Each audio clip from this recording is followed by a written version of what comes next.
Yeah, so we're here going through tech inspection. We just did kind of the first real shakedown run from Alpine to Sanderson. She hit 120 and dialed in, got up underneath, tightened some stuff up. So far tech inspection, now we gotta show them suits. Everybody loves the 5-point harnesses. Everybody's been commenting. We're so far the only. There's one other vintage car I think rolling around. I didn't see it, but I heard it. But yeah, now we got to get through tech, and yeah. So you need 40 years. All right, race suits.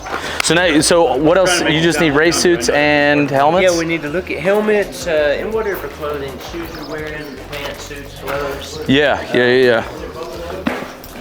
Yeah, any, head socks because of the facial hair. Yeah. Any of that stuff we'll check out right now. So these are essentially both the helmets. There will be no test on this information. Okay. Brand new helmets. There, Dan. Dragon. You're good. All right, so we actually passed tech inspection the first time, which is not always the case. Obviously, the sweet Simpson suits showed up just in the nick of time, and everything passed through. Obviously, having brand new suits, you should be able to pass. And then someone hooked it up with the helmets, which honestly, win or lose, we're going to look pretty good out there for the most part. So we just finished tech. Now we do qualifying tomorrow. So we're going to do a little bit of pre-running and practice, dial the car in, especially with Dan in the car, because when we built the car, I subtly overlooked the fact that we were adding 500 extra pounds to the suspension. So I've got to call into the Ridetech guys. They're going to help us dial in the suspension a little bit, and the KPE guys are on their way from Dallas to help us do it. So, you ready?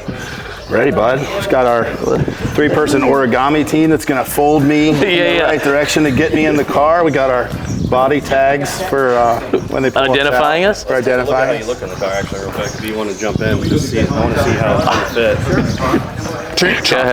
Oh, Transform. Dude, Transformer, dude.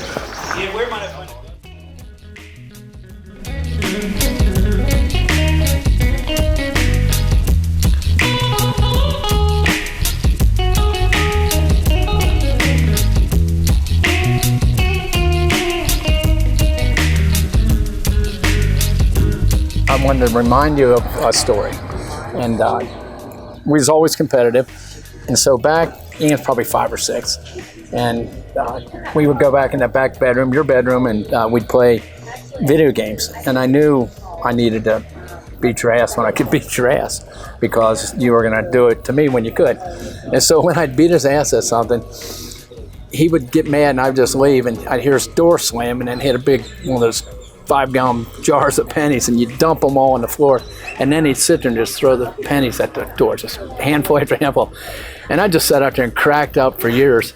And then, so we've been competitive about all kinds of stuff, the Hot Rod Power Tour.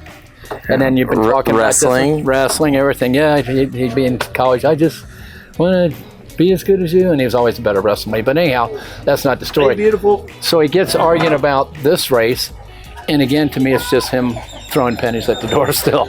So whatever. That's all you're doing is throwing pennies. Whatever. But now you're throwing hundreds of dollars of bills. There's so many hundreds of dollars.